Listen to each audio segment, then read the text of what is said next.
Найдлага төрж байгаа нь тодтолтой баталсан учраас үе аврья гэсэн энэ зорилго маань ажил болох боломжтой юм шиг харж. Анхан шатны баримтгүй гаргасан мөнгө 250 хэдэн тэрбум. Ашиглалтгүй, хэрэггүй бараа материал гэсэн чи 74 тэрбум. Энд өөрчлөлт оруулах боломж бага юм уу?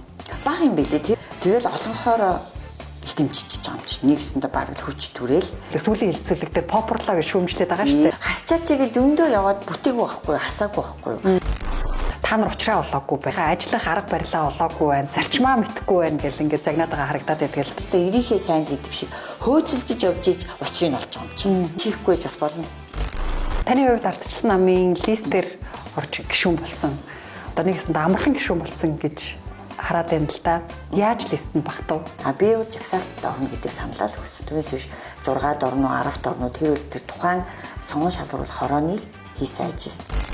Өрөөгөө хүлээгээд авахд л бүх тавилга нь шинэ байдаг юм байна гэж ярьсан. Энэ яг тийм байт юм уу? Бүгдийг шинжилж өгт юм уу? Тий, бүгдийг шинжилж өгсөн. Сардаа хууль боловсруулах, ажилдаа зориулахаар гэж 25 сая төгрөг төсөөлдөг гэдэг нь үнэн үү? Гүү, тийм юм бол хууль боловсруулах юм гэж тийм бол байхгүй. Тэгэхээр яг өөрийнхөө багийг өдөртөж хуулийн төслүүдээр боловсруулна гэсэн үг үү?